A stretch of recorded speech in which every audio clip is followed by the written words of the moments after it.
3. Baik, teman-teman sekalian, hari ini kita akan membahas tentang proses pengalihan saham versi BF Law Firm. Dan yang pertama di sini pemaparan materinya ada latar belakang tentang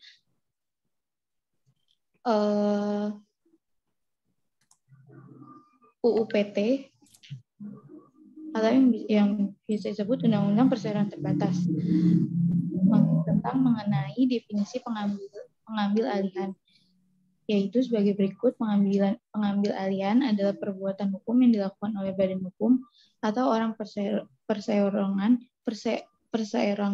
untuk mengambil alih saham perseroan yang mengakibatkan beralihnya pengendalian atas perseroan tersebut. Adapun pengambil alihan yang dimaksud pasal 1 angka 11 UUPT dapat dilakukan dengan dua cara, yaitu melalui direksi perseroan atau dari pemegang saham langsung. Dengan demikian, masing-masing diatur dalam prosedur hukum yang berbeda di dalam UUPT. Kemudian, dalam hal sebuah proses pengambil alihan saham, suatu perseroan ada yang dapat mengakibatkan perubahan pengendalian maupun tidak menimbulkan perubahan pengendalian dalam perseroan tersebut. Oke. Baik, selanjutnya langsung masuk ke dalam materi selanjutnya, yaitu pengambil alihan yang mengakibatkan perubahan pengendalian. Kepada Pak Bahar, saya persilakan. Baik, saya kasih pemahaman dulu ke publik dan adik-adik sekalian bahwa Undang-Undang Nomor 3 Tahun 2020 tentang pertambangan, mineral dan batu bara itu melarang untuk menjual. Jadi kalau kita bicara objeknya di sini adalah jual beli perusahaan, itu dilarang melalui ketentuan undang-undang. Kayak undang-undang pertambangan, itu kan perizinan itu tidak boleh diperjualbelikan.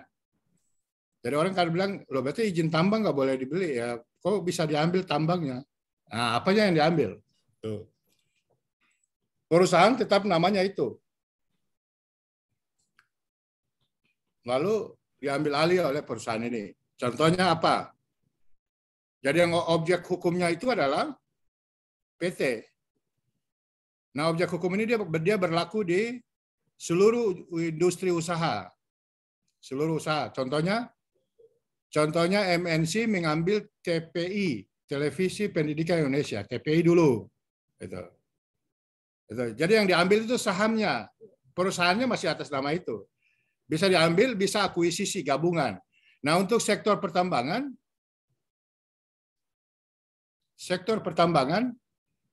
tidak bisa mengambil alih karena tidak boleh, dilarang menjual izin. Pasal 158 Undang-Undang Nomor 3 Tahun 2020 tentang pertambangan. Seseorang dilarang untuk meminjam, memperjualbelikan izin. Jadi izin atas nama orang itu. Maka yang bisa dilakukan apa? Yang bisa dilakukan adalah jual beli saham. Saham itu apa? Investasi modal atas sebuah perusahaan itu. Jadi kita punya PT, lalu kita berenam. PT itu harga 100 juta, SAF 10 juta, Nurul 10 juta, Umam 20 juta, saya 30 juta, berarti saya saham terbesar. Nah, dari modal ini nanti dia punya untung. Keuntungan itulah yang kemudian sampai perusahaan yang kita bikin, perusahaan apa, tambang lah umpama. Jadi keuntungan tambang itu sahamnya berapa persen saham kita, itulah saham yang dikalikan dengan keuntungan. Nah, nanti kalau saya mau jual saham saya, boleh, ketentuan undang-undang ada. Jadi PT tetap jalan, pemilik saham bisa berganti. Karena undang-undang pertambangan izin itu nggak boleh dijual. Nah, makanya undang-undang Undang-Undang PT itu apa? Tadi Saf bilang perserongan, jangan bilang serong, perseroan. Gitu. Kalau perseroan nanti jadinya lain. Wah, ini kayak apa namanya itu, pelakor sama pebikor itu gitu. Perseroan. Jadi bukan itu. Perseroan. Nah, di dalam perseroan dalam undang-undang PT itu juga diatur apa saja, CV dan firma. Law firm ini, kantor kita ini masuk dalam firma. Sahamnya siapa? oh sahamnya mayoritas Pak Bahar sekian persen gitu. Jadi kalau BF Lovim ini, oke, BF Lovim ini meskipun suatu saat saya sudah tidak di sini, izinnya atas nama BF Lovim sudah berganti orang, tetapi nama perusahaan ini tetap BF Lovim. Jadi nanti umpama apa Umam, Aksa, Saf yang melanjutkan di sini sudah berganti. Jadi saya sudah tidak ini, karena sahamnya sudah dialihkan, kepemilikan saham. Kepemilikan saham itu bukan kepemilikan badan hukum, izin. Oke ya. Kepemilikan saham itu bukan kepemilikan badan hukum. Kalau badan hukum itu berarti izin diperjualbelikan. Nah, Undang-Undang Pertambangan melarang izin diperjualbelikan. Oke. Maka dia menganut kepada pasal Undang-Undang Nomor 40 Tahun 2007 tentang Undang-Undang Pertambangan. Undang-Undang PT, perseroan terbatas. Di dalamnya PT, tetapi di situ juga dia mengatur tentang CV, firma, dan lain-lain. Apabila redaksinya seperti itu. Nah, itu yang kemudian kita lihat situasi dengan belajar hari ini. Sehingga adik-adik yang kuliah dan magang di perusahaan, oh ternyata jadi memahami. Jadi apa yang kita bicara ini ilmu perusahaan. Perusahaan apa saja. Mau RCTI, TVRI, Metro TV, BUMN, perusahaan Prima Jasa. Pokoknya kalau lihat PT, ya ini sudah materinya yang kita bahas. Jadi PT itu nggak bisa dijual. Kalau dijual ya berarti badan hukum. Makanya kalau badan hukum itu adalah sebuah organisasi, maka organisasi kalau sudah ganti ketua umum, maka ganti badan hukum. Tidak mungkin lagi pakai ketua umumnya. Itu makanya ada perubahan. Nah itu nanti ada lalu penjualan saham itu ada di susunannya ada direktur dan seterusnya. Nah kebetulan kita dapat klien di dunia pertambangan. Yang dijual apa izinnya? Bukan. Yang dijual adalah saham. Nanti saham itu umpama saya punya tambang, terus saya mau jual perusahaan tambang saya. Yang dimaksud itu apa? Sahamnya yang dijual. Karena izin dilarang. Maka kepemilikan saham itu sudah menjadi awalnya si Saf, kemudian Saf menjual sahamnya kepada Nurul. Jadi PT Angin Ribut ini sudah milik Nurul gitu. Dan dia sudah berubah-berubah. Nah, itu yang kita maksud dengan undang-undang PT yang ada atur. Nah, karena kita ada di Lovim dan bukan saja berhubungan dengan tambang, tapi berhubungan dengan apa saja, ilmu ekonomi di kampus kita, ilmu sumber daya manusia di kampus kita, maka kita tahu kedudukan hukum. Makanya di dalam perusahaan itu ada istilah RUPS, Rapat Umum Pemegang Saham. Oke. Rapat Umum Pemegang Saham siapa? Ya tadi, Saf punya saham 10%, Nurul 5%, Umam 100%. Nah, kita ini rapat untuk merubah badan hukum. Jadi perusahaan ini milik siapa? Milik orang-orang yang pemilik saham ini. Izinnya atas nama siapa tadi gitu. Oke, jadi struktur direktur dan segala macamnya ya sudah tidak bisa diganti. Kalau mau diganti tunggu izin. Kalau diganti berarti badan usahanya sudah berbeda ya. Nanti diurus setelah saham beralih baru dirubah di akta notaris tentang peralihan struktur perusahaan. Nah, oke. Nah, untuk lebih jelasnya, biar Umam yang membacakan. Nanti kita simak secara bersama, supaya Umam ini kan legal officer. Jadi, dengan membaca kita menyimak, kalau sudah rasa jelas, ya sudah lanjut. Tapi minimal, kita pernah membahas tentang perusahaan, yaitu khusus PT. Jadi saya ulangi, PT, CV, firma. Firma itu, ya kalau di kantor hukum, firma hukum Baharudin Farawawan. Itu yang dibilang FIM. FIM itu law firm, firma hukum. Oke, begitu. Oke, silakan dan materi lanjutan kepada Umam. 20 menit lah. Saya pikir 3-4 lembar ini udah cukup. Jangan lama-lama nanti hang lagi. Oke. Silakan Ibu Safitri. Baik, terima kasih kepada Pak Bahar atas pemaparan materinya. Selanjutnya kita beralih kepada Mas Umam untuk melanjutkan materi yang tadi sudah dijabarkan kepada Pak Bahar. Kepada Mas Umam, dipersilakan. Baik, Assalamualaikum warahmatullahi wabarakatuh. Waalaikumsalam warahmatullahi wabarakatuh. Terima kasih telah memberikan saya kesempatan. Izin ini untuk materinya akan sekalian saya tampilkan di layar. Baik. agar semua bisa melihat secara langsung. Ini Nurul, mereka kuliah ada juga kan? Halo? Iya. Kalian kuliah ada materi ini nggak? Ekonomi ini.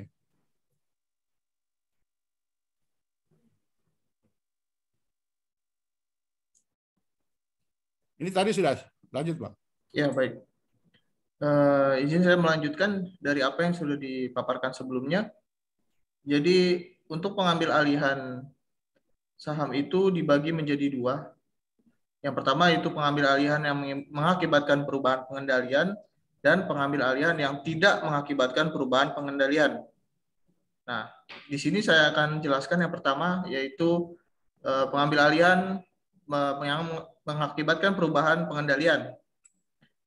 Di sini ada sub poin, yaitu yang pertama itu poin A, proses pengambil alihan melalui direksi perseroan.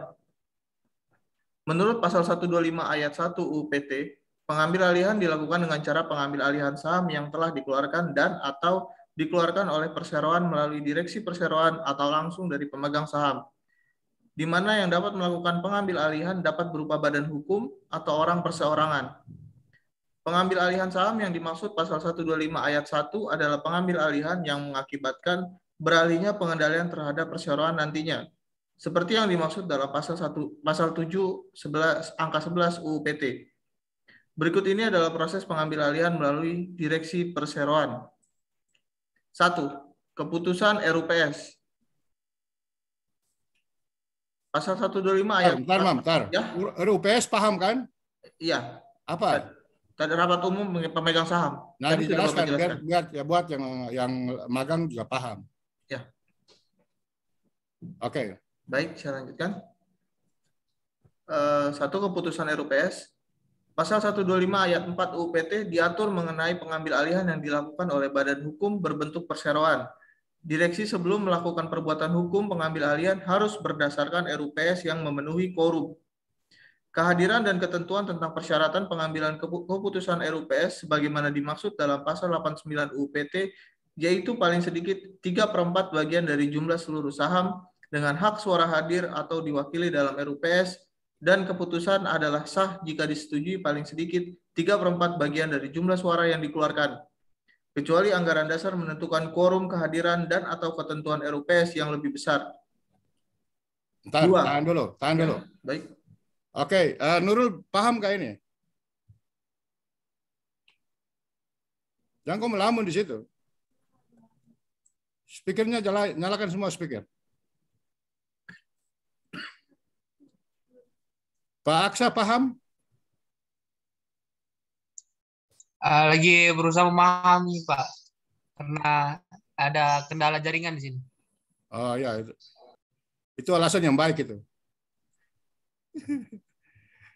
Oke. Nurul paham? Saya tanya Nurul ini. Mana dia ini Nurul? Halo? Speakernya nyalain.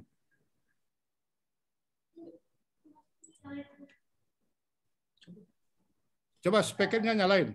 Laptop saya nggak bisa soalnya rusak. Oke, kalau begitu kayak laptopnya Umam itu alasan juga itu.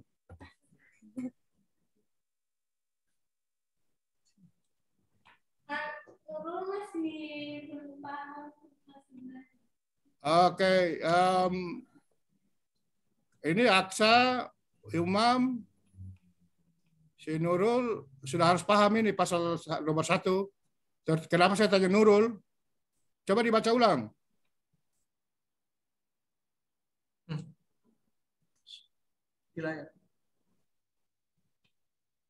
Jadi kata kuncinya ada di direct. Kata kuncinya di mana, Umam? Direksi, Pak. Ya, direksi. Nah, saya mau tanya ya, selama ini tanda tangan PTLM direksi siapa? Siapa lagi? Pakai inisial aja, nanti diupload. Jadi biar orang nggak tahu. Selama ini klien kita PTLM, direksinya siapa yang selalu tanda tangan? IS. Pak IS. Iya, siapa yang selalu tanda tangan? Saya. Ya saya, makanya kenapa saya tanya. Nah, karena Nurul ya selalu tanda tangan. Berarti Nurul harus paham poin ini. Berarti untuk melepas saham dipimpin oleh direksi. Rapat umum pemegang sahamnya siapa? Orang-orang tadi tuh, Aksa punya saham 10%, Savitri 5%. Nah, itu difasilitasi oleh direksi. Direksinya siapa? IS. IS ini kemudian karena Nurul sini tanda tangan, Nurul menandatangani IS untuk mengundang pemilik-pemilik saham melakukan RUPS, Rapat Umum Pembangunan Saham, agar sahamnya SAF yang mau dijual, SAF punya SAF 10%, dia mau jual.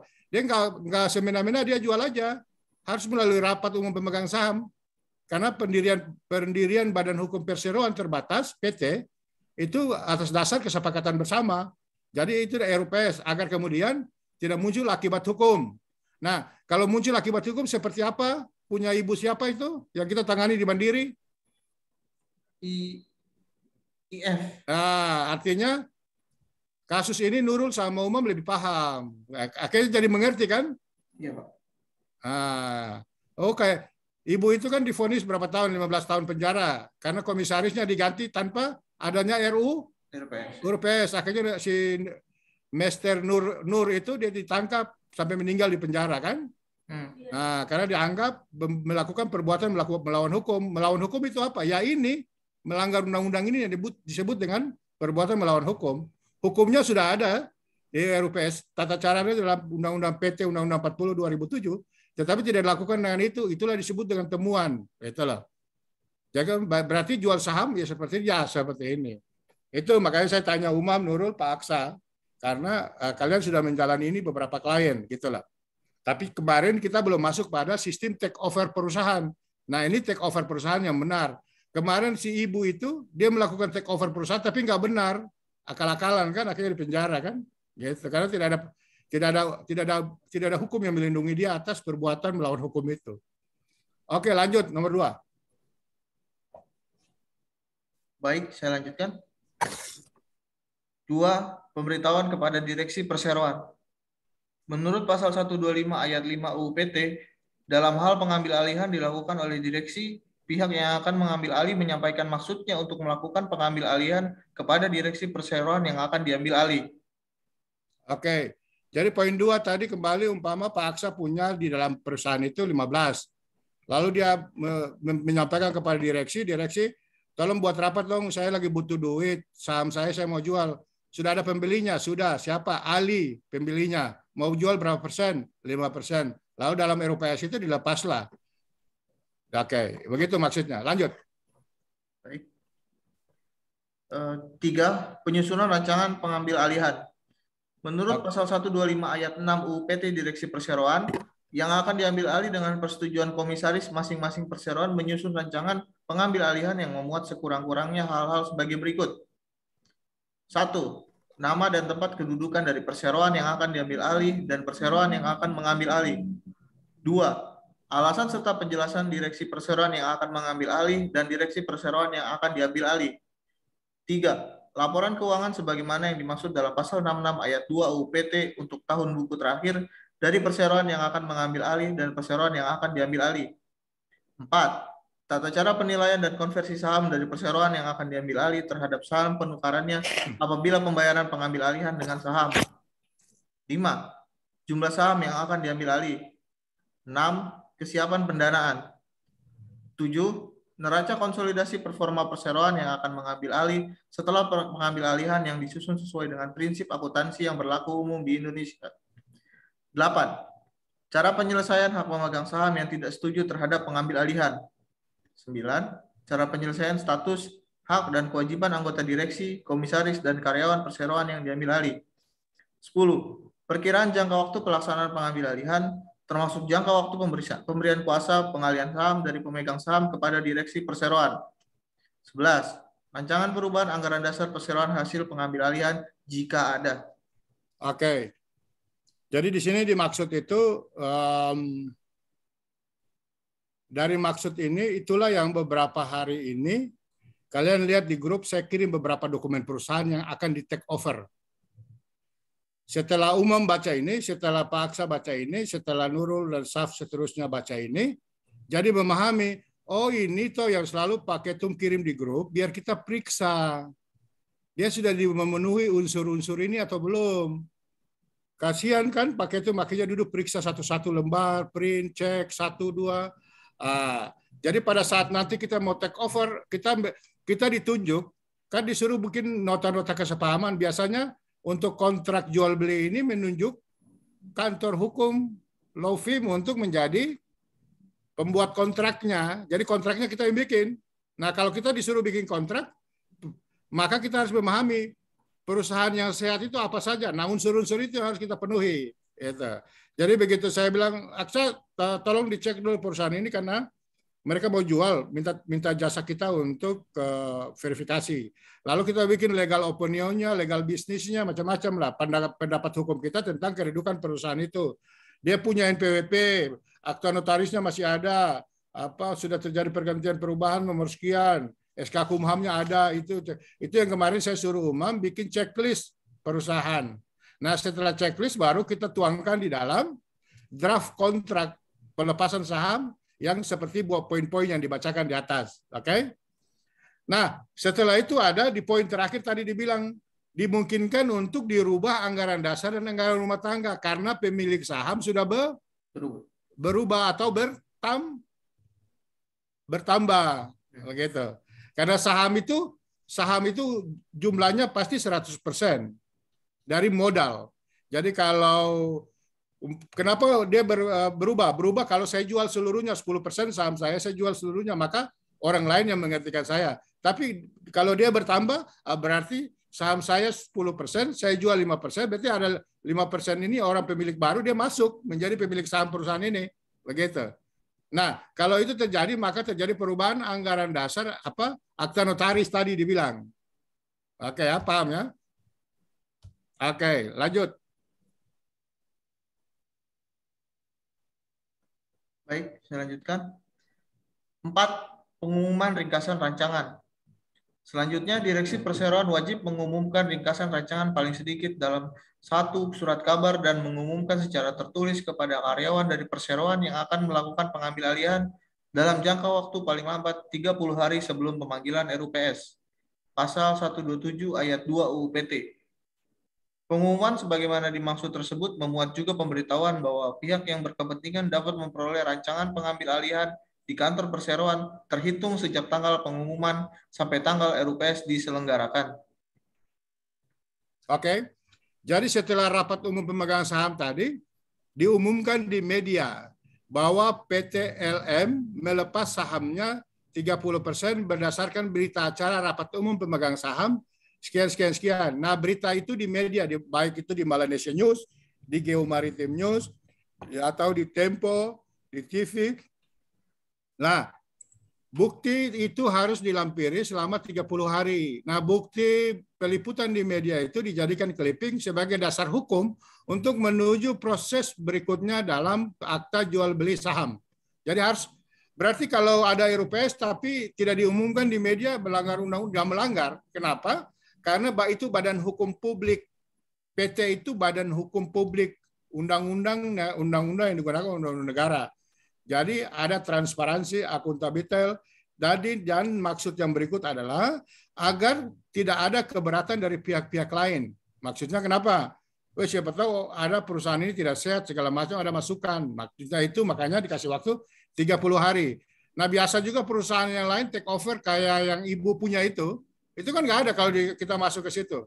Bahwa sudah terjadi perubahan komisaris, sehingga itu kan nggak ada memenuhi itu. Nah itu makanya ditangkap ditahan jaksa kan, akhirnya disidang masuk KPK rame-rame kan, tahanan. Itu karena tidak memenuhi unsur ini. Jadi harus dibuat clippingnya bahwa telah melalui 30 hari. Kalau 29 hari nggak bisa. Kenapa nggak bisa? Karena undang-undang itu tidak bisa merubah titik dan koma. Tidak bisa ditawar-tawar. Oke, lanjut. Baik, saya lanjutkan. 5. Pengajuan keberatan kreditor.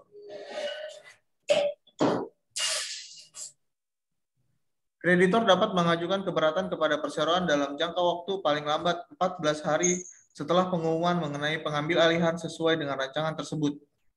Apabila dalam jangka waktu tersebut kreditor tidak mengajukan keberatan, kreditor dianggap menyetujui pengambil alihan tersebut.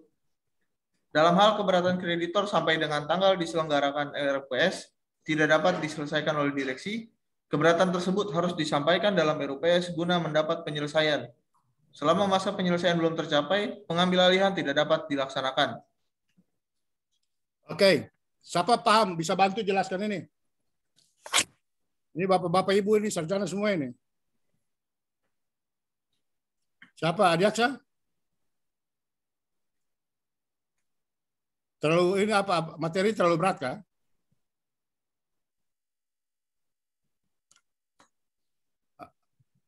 Siapa yang bisa jawab? Nurul?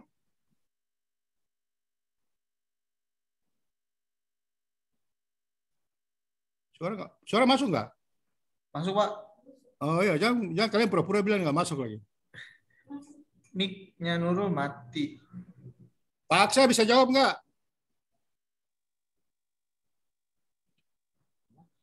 Belum. Oke, belum ya. Pak. Ya ini memang materinya kelas dokter ini. Kalian satu aja belum ini. Ya ini maksudnya kenapa diumumkan 30 hari. Siapa tahu PT itu ada utang di bank. Nah kalau dia punya hutang di bank, pasti pihak perbankan merasa keberatan sahamnya dilepas. Kenapa? Karena pengambilan kredit di bank atau pinjam uang ke orang lain, itu atas perusahaan ini dijaminkan. Berarti seluruh asetnya dijamin. Selama aset sedang dijamin, tidak boleh dilakukan jual beli. Kalau dilakukan jual beli, maka akta jual beli atas jaminan perusahaan ini, aset-aset perusahaan ini, menjadi tidak sesuai dengan ketentuan, maka dianggap dia melanggar hukum. Itulah yang dibilang diumumkan 30 hari. Jadi kreditur itu siapa saja, orang yang pinjam duit, dia pinjam uang, dia pinjam di bank dan lain-lain.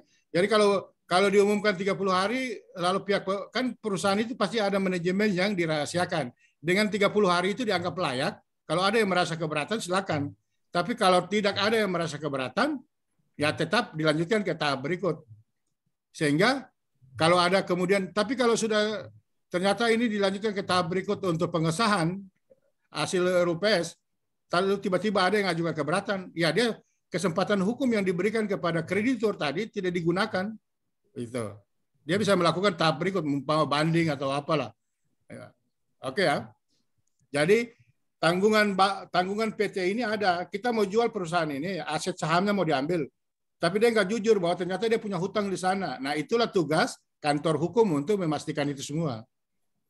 Oke, lanjut. Baik. Selanjutnya, nomor 6. Pembuatan akta pengambil alihan di hadapan notaris. Menurut pasal 128 ayat 1 menyatakan, rancangan pengambil alihan yang telah disetujui RUPS dituangkan ke dalam akta pengambil alihan yang dibuat di hadapan notaris dalam bahasa Indonesia. Lanjut. Jelas Baik. itu. Ya. 7. Pemberitahuan kepada Menteri. Kemudian, salinan akta pengambil alihan perseroan wajib dilampirkan pada penyampaian pemberitahuan kepada Menteri tentang perubahan anggaran dasar sebagaimana yang dimaksud dalam pasal 21 ayat 3 UU PT. Ketentuan sebagaimana dimaksud dalam pasal 29 dan pasal 30 UU PT mengenai daftar perseroan dan pengumuman berlaku juga bagi pengambil alihan. Ketentuan lebih lanjut mengenai pengambil alihan dan perseroan diatur dengan peraturan pemerintah. Oke, jadi ini dilaporkan kembali ke Kumham karena susunan direksi, susunan pimpinan perusahaan sudah berubah. Itu. Jadi melakukan perubahan akta notaris. Contoh di BF Law Firm ini ada saya, ada Pak Aksa, ada Deva. Terus nanti kita sudah berkembang, kita mau nambah orang lagi, berarti struktur BF Law Firm dia berubah. Oke, maka kita harus berubah anggaran dasar anggaran rumah tangga dan kita melaporkan kembali kepada Menteri Hukum dan HAM. Tuh. Kayak punya salah satu ormas yang umum selalu pergi urus itu. Jadi melaporkan kembali ke Menteri Hukum dan HAM karena terjadi perubahan badan hukum sesuai dengan SK Kumham. Gitu. Nah, perusahaan tadi yang mau di take over itu terjadi perubahan struktur, dirubah dari anggaran dasar anggaran rumah tangga, dirubah dari akta notaris berdasarkan hasil rapat umum pemegang saham, kemudian dilanjutkan ke kementerian terkait, yaitu Menteri Hukum dan HAM, untuk mendapat pengesahan terbaru struktur direksi dari pimpinan perusahaan yang baru. Lanjut.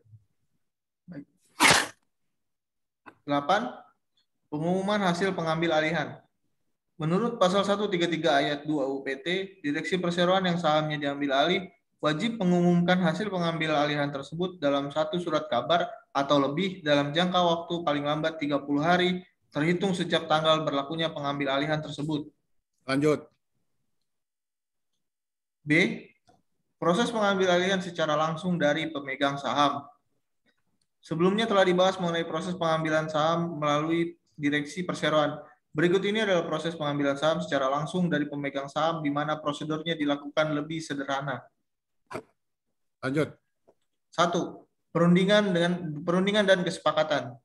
Cara pengambil alihan saham yang dikeluarkan dan atau akan dikeluarkan oleh perseroan melalui pemegang saham langsung dilakukan melalui perundingan dan kesepakatan oleh para pihak yang akan mengambil alih dengan pemegang saham.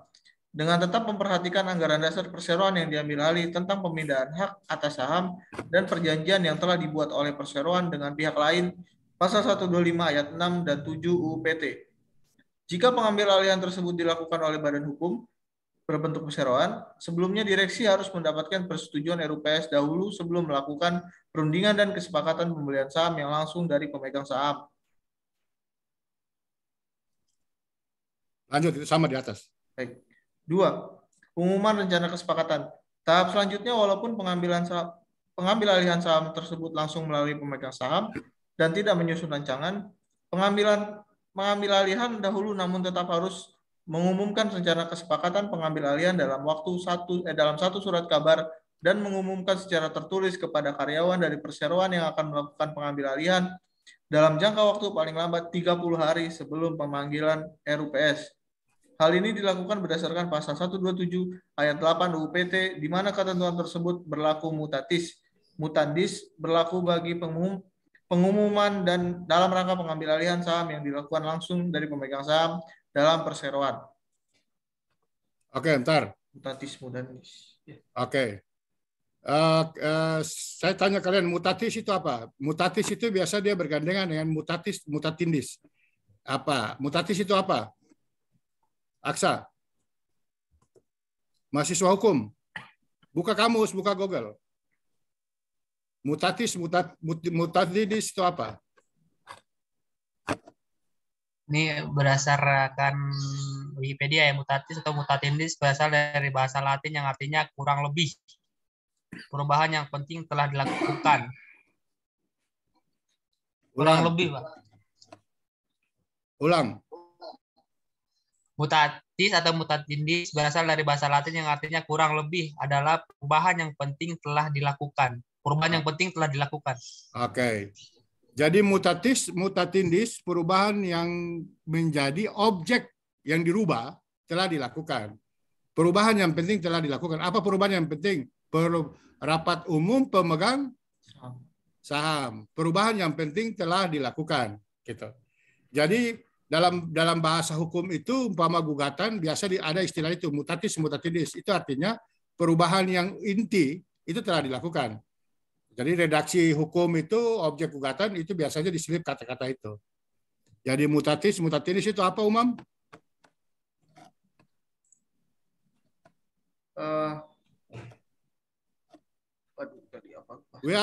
Tanya Aksa, Bahasanya tadi sebentar.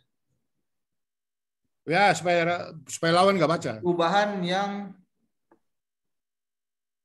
yang diperlukan atau penting. Ya, perubahan yang inti yang telah dilakukan. Oke ya. Ini kayaknya masih ragu. Ulang, jawab yang tegas. Iya, Pak. Ulangi, jawab yang tegas. Baik. Mutatis mutandis yaitu adalah perubahan prosedural pada hal-hal yang diperlukan atau penting. Nah, jadi proses RUPS telah dirubah. Itu kalau masuk dalam pembahasan ini. Jadi ingat saja, perubahan hal yang penting telah dilakukan. Gitu. Nah, muncul pertanyaan begini. Nurul masih ada nggak? Hah? Masih? Ya, Oh, ini alasan kasih mati mic lagi nih, menghindari pertanyaan ini. mic-nya emang nggak bisa ada suaranya. Oke, tadi tujuanmu ke bank mutatis dan mutatindis sudah selesai?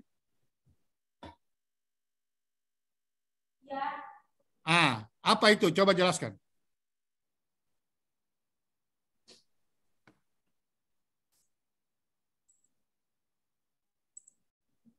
Tadi kamu ke bank.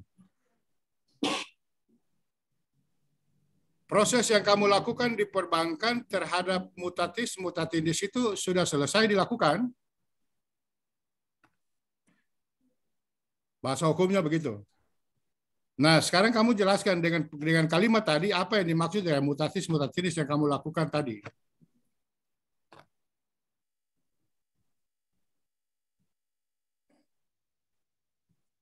Nurul mana ini? Ya, saya Dan pura-pura nggak dengar ya. dengar. Jawab aja di mic-nya Umam itu.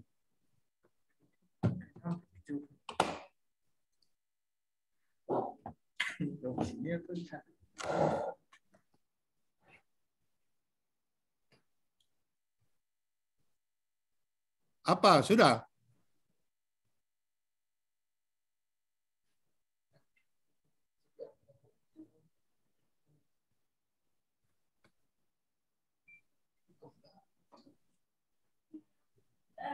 Jadi seperti mendasarkan Suaranya jauh dari mic.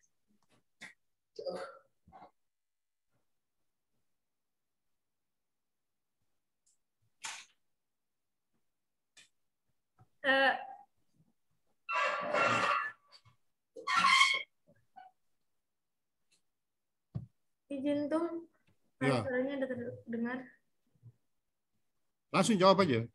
Jadi yang saya pahami atau kalau salah mohon koreksi ya tuh. Kayak dari yang tadi mutatis mutandis itu mendaftarkan dari kepengurusan Bevlofrim ke pembuatan rekening mandiri gitu. Iya, bahasanya yang ini dong, yang keren dong. Masa bahasanya kayak mama gitu. Kenapa masih bingung soalnya bahasanya. Kan tadi Umam bilang, mutatis mutandis adalah koreksi terhadap proses, inti dari proses itu telah dilakukan. Berarti kalau jawabanmu tentang bank tadi, maka proses pembukaan rekening Bevlofrim telah selesai. Itu yang dimaksud dengan mutatis mutandis. Baik. Coba kau maknai dulu tadi. Jadi kalau orang tanya, tadi kamu kemana? Buka rekening Bevlofrim. Oh, jadi mutatis mutandisnya gimana? Udah selesai semua.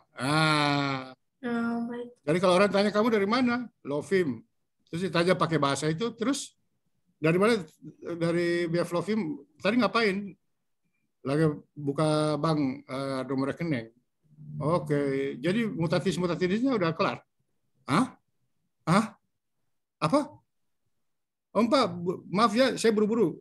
Padahal menghindari pertanyaan. Jadi itu maksudnya. Jadi mutatis mutandis adalah koreksi terhadap proses koreksi terhadap sebuah yang hal ihwal yang inti. Tujuan proses perubahan terhadap sesuatu yang inti yang menjadi objek. Apa itu? RUPS untuk pengalihan saham telah dilakukan.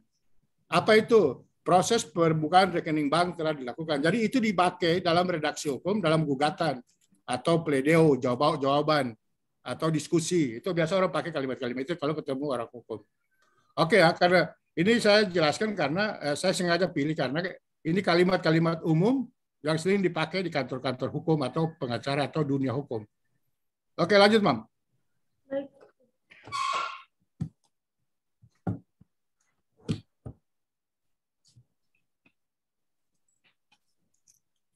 Baik. Selanjutnya, nomor 3, pengajuan keberatan kreditor. Dengan demikian, pasal 127 ayat 2, 3, 5, 6, dan 7 UU PT juga berlaku. Dalam hal kreditor yang ingin mengajukan keberatan kepada perseroan yang dapat mengajukan dalam waktu jangka paling lambat 14 hari setelah pengumuman. Namun jika dalam jangka waktu tersebut kreditor tidak mengajukan keberatan, maka kreditor dianggap menyetujui pengambil alihan. Dalam hal keberatan kreditor sampai dengan tanggal diselenggarakan RUPS tidak dapat diselesaikan oleh direksi, keberatan tersebut harus disampaikan dalam RUPS guna mendapat penyelesaian. Selama penyelesaian tersebut belum tercapai, pengambil alihan tidak dapat dilaksanakan. Oke, lanjut. 4. Pembuatan akta pengambil alihan di hadapan notaris. Kemudian, menurut pasal 128 ayat 2 UPT, akta pengambil alihan saham yang dilakukan langsung dari pemegang saham wajib dinyatakan dengan akta notaris dalam bahasa Indonesia. Oleh karena pengambilan alihan dilakukan secara langsung dari pemegang saham, pasal 131 ayat 2 UPT menyebutnya akta pemindahan hak atas saham. 5. Pemberitahuan kepada menteri. Menurut pasal 131 ayat 2 UPT, salinan akta pemindahan hak atas saham wajib dilampirkan pada penyampaian pemberitahuan kepada menteri tentang perubahan susunan pemegang saham. 6. Pengumuman hasil pengambil alihan. Pada tahap terakhir berdasarkan pasal 133 ayat 2 UPT, Direksi Perseroan yang sahamnya diambil alih wajib mengumumkan hasil pengambil alihan dalam satu surat kabar atau lebih. Kewajiban untuk mengumumkan dilakukan dalam jangka waktu paling lambat 30 hari terhitung sejak tanggal berlakunya pengambil alihan.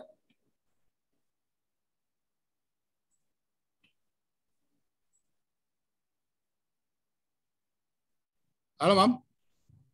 Berarti pengambilan alih pengumuman itu 2 kali 30 hari. Pertama setelah RUPS, yang kedua setelah di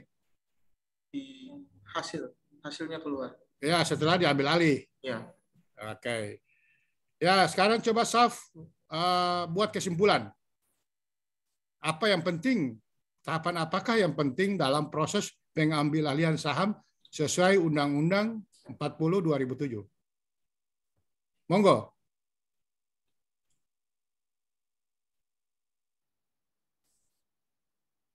Kalau Saf nggak bisa alih.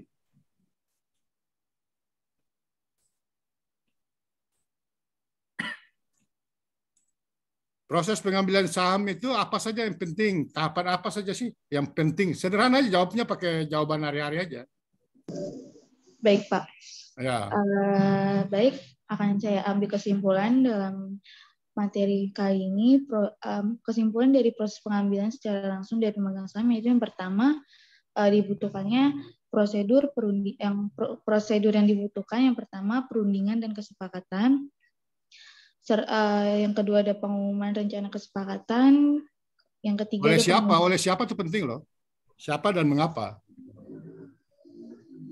Baik, kalau untuk perundingan dan kesepakatan itu dilakukan oleh perseroan itu sendiri atau pemegang sahamnya langsung. Direksi. Ya, direksi, Pak. Ya, oke. Oke. Dan yang kedua ada pengumuman prosedur yang kedua yaitu pengumuman rencana kesepakatan. Hal tersebut dilakukan oleh pemegang sahamnya juga atau yang disebut direksi. Dan yang ketiga ada pengajuan keberatan kreditor. Dalam hal ini kreditor yang ingin mengajukan keberatan kepada perseroan dapat mengajukan dalam jangka waktu 14 hari. Yang keempat ada pembuatan akte pengambil alihan di hadapan notaris. Oke. Dan yang kelima yaitu pemberitahuan kepada menteri.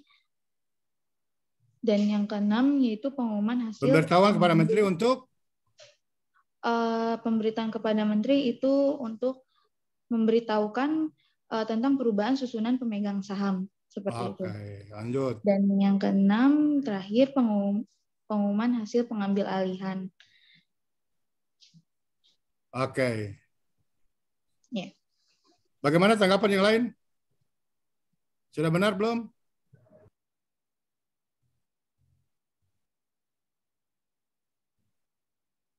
Adiaksa?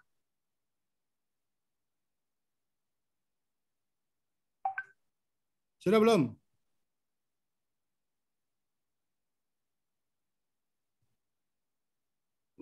Bagaimana tanggapannya? Masa mahasiswa Jogja kalah sama mahasiswa Jakarta? Maaf Pak, ini laptopnya bermasalah, mati nyala terus. Ini kayaknya kode lagi ke Bapak ini. Oke, itu sudah benar apa yang sampaikan oleh SAF, dan itu harus diingat. Insya Allah itu menjadi ilmu di lingkungan di mana orang akan menanyakan, Mbak, saya mau beli saham, teman saya mau beli saham PT, caranya gimana sih Mbak? Kan Mbak di kantor hukum. Oh ya, itu kita harus ngopi itu kayaknya. Ini ilmu loh gitu. Nah, orang undang-undang saya untuk ngobrol klien ya ngomong begini aja. Pulang dikasih 5 juta, 10 juta. Karena kita tempatnya orang bertanya gitu. Jadi suatu saat kalau ada orang tanya saya bilang ya sudah, siapa mau dapat 5 juta? Mewakili saya menjelaskan ke sana. Itu dibilang dengan konsultasi. Orang konsultasi. Nanti kalau kalian sudah dianggap saya anggap bisa, saya suruh aja, sudah nanti ada staf saya yang ke situ. Gitu. Tentu hasilnya bagi dua lah. Oke, jadi nah, undang-undang pengalihan saham itu ada di undang-undang PT. PT itu undang-undangnya nomor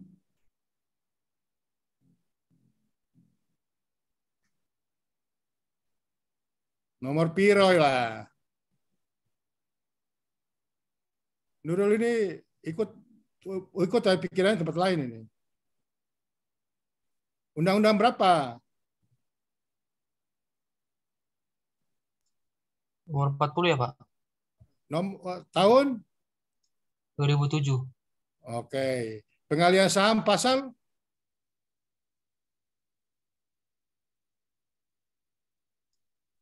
Pasal 1 angka 11. Pasal berapa? Pasal 125.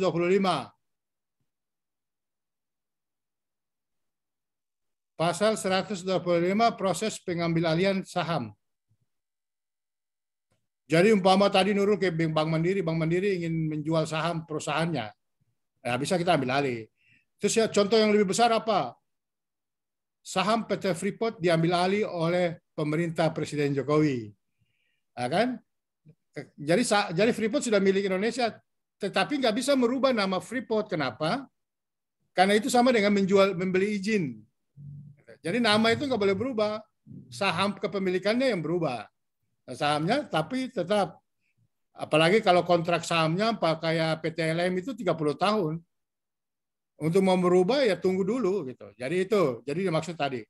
Jadi ada 6 unsur yang disampaikan oleh SAF.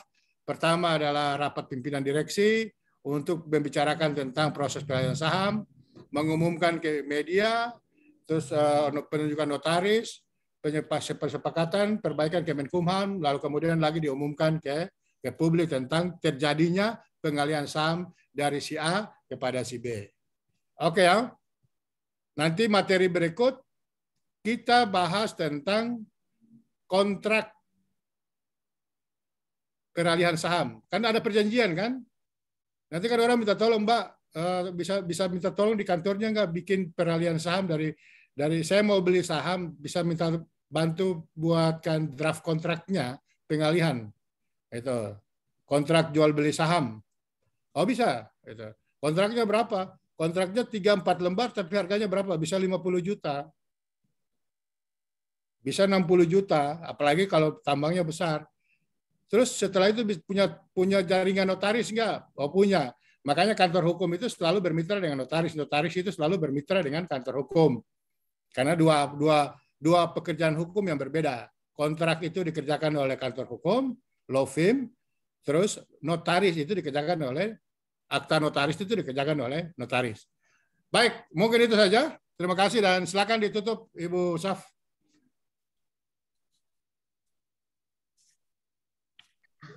Baik, terima kasih untuk Pak Bahar selaku pemateri hari ini dan terima kasih untuk rekan-rekan BFA Frame juga. Demikianlah pemaparan dari pemateri kita hari ini dan sesi selanjutnya yaitu penutup.